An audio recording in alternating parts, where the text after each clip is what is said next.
বান্দারা প্রতিশ্রুতি দিলে প্রতিশ্রুতি নষ্ট করে না। আহাদ মানি ইন্নাল আহাদা কানা মাসউলা।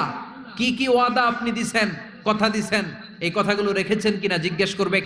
আমরা মাইক পেলে কথা দেওয়ার সময় হাজার কথা দেই, এইটা ওইটা দিব, ব্লাউজ দেব, মোবাইল দেব, আছে কথা টাকা দেব, চাকরি দেব, ভাতা দেব, দেশের চেহারা পাল্টায় দেব, আছে পরে সময় মতো সব ভুলে যায়, ডিগবাজি মারে, এরকম আছে না নাই? আপনি যেটা দিয়েছেন কথা, কিয়ামতের দিন সেই কথাটা রেখেছেন কিনা, in the day of judgement আপনারা জিজ্ঞেস করবে কে? আল্লাহ। চিল্লায় বলেন কে? সব শেষে আল্লাহ বললেন ওয়াল্লাযীনা হুম আলা সালাওয়াতিহিম ইউহাফিযুন। মুমিন বান্দার 7 নাম্বার গুণ, তারা সবকিছু নষ্ট হতে দিতে রাজি, কিন্তু তাদের সালাত নষ্ট হতে দিতে রাজি না। ঠিক কি না? যে কোনো পরিস্থিতিতে মুমিন নামাজ পড়ে। ওযুর পানি নাই, মুমিন কি করে? তায়াম্মুম করে। সফরের মধ্যে সময় নাই, মুমিন কসর করে। ঠিক কি না? দাঁড়িয়ে পড়তে পারে না, মুমিন বসে পড়ে না, মুমিন শুয়ে পড়ে। মুমিন কখনো থেমে থাকে না। আপনি প্লেনে আছেন তখন নামাজ পড়েন, জাহাজের মধ্যে আছেন তখন নামাজ পড়েন, জমিনে আছেন তখনও পড়েন।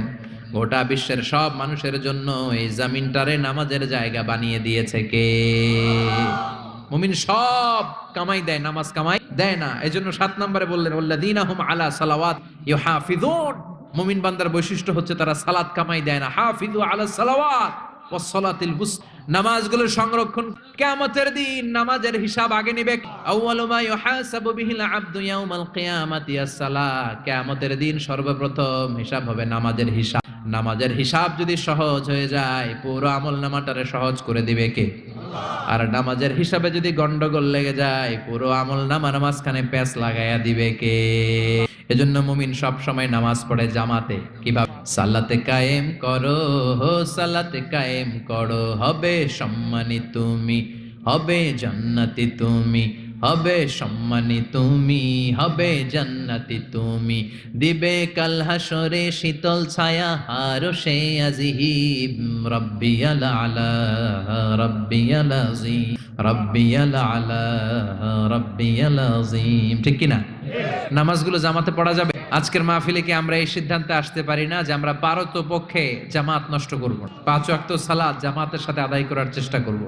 হাত তুলে কি আল্লাহরে দেখানো যাবে? দেখানো যাবে মুসলমান? ডাক দিয়ে আল্লাহরে বলেন আল্লাহ। আর জোরে আল্লাহরে ডাকেন, পড়েন আল্লাহ। হাত তুলে ওয়াদা করলাম 5 ওয়াক্ত সালাত জামাতের সাথে। গলার আওয়াজ ছোট হয়ে আসছে, আওয়াজ করে বলেন হে আল্লাহ। হাত তুলে ওয়াদা করলাম 5 ওয়াক্ত সালাত জামাতের সাথে আদায় করার চেষ্টা করব, তুমি তৌফিক দাও, আমিন। আর জোরে পড়েন আমিন। এরপর আল্লাহ বললেন উলাইকা হুমুল ওয়ারিসুনাল্লাযীনা ইয়ারিসুনাল ফিরদাউসা হুম ফিহা খালিদুন। এই 7টা গুণ যদি কোনো মুমিন তার জীবনের মধ্যে ধারণ করতে পারে, বাবা মারা গেলে যেমনি ছেলেরা সম্পদের ওয়ারিস হয়, ওই মুমিন বান্দাদেরকে জান্নাতুল ফেরদাউসের ওয়ারিস বানায়া দিবে কে? মানতে রাজি আছেন তো? প্রথমে কি বলছি? আল্লাযীনা হুম ফি সালাতিহিম খাশিউন। মুমিন যখন নামাজে দাঁড়ায়, অন্তরে আল্লাহর ভয় নিয়ে নামাজে দাঁড়ায়, এদিক সেদিক তার মন ছোটাছুটি করে। 2 নম্বরে বলেছি ওয়াল্লাযীনা হুম আনিল লাগবি মুরিদুন। মুমিন অনর্থক কাজকে এড়িয়ে চলে, মুমিন যা করে ভালোটা করে, কল্যাণের পথে চলে। ঠিক কি না? তারপরে বলেছি ওয়াল্লাযীনা হুম লিযাকাতি ফাইলুন। মুমিন দান করে, অল্প দান করলেও এটারে কিয়ামতের দিন বড় করে দিবে কে? আল্লাহ। এরপরে মুমিন তার লজ্জাস্থানের হেফাজত করে। তারপরে মুমিন যদি মুমিনের কাছে আমানত রাখা হলে ওই আমানতের হেফাজত করে। তারপরে মুমিন যদি কারোর কাছে ওয়াদা দেয়, কোনো প্রতিশ্রুতি দেয়, প্রতিশ্রুতি রক্ষা করে। তারপরে মুমিন সব কামাই করে, কিন্তু নামাজ কামাই করে। ওয়াল্লাযীনা হুম আলাস সালাওয়াতি ইউহাফিযুন। তারা সালাতকে হেফাজত করে, সব নষ্ট হয়, তাদের সালাত নষ্ট হয় না। চিল্লা এখন ঠিক কিনা? এই 7টা গুণ কোন মুমিনের মধ্যে থাকলে তার জান্নাতের মালিক বানায় দিবে কে? এই 7টা বৈশিষ্ট্যের উপর, গুণের উপর কি আমরা আমল করতে পারি না? পারবো না ইনশাআল্লাহ? আল্লাহ আমাদের সবাইকে কথাগুলো বুঝার ও আমল করার তৌফিক দান করুক, আমরা পড়ি আমিন।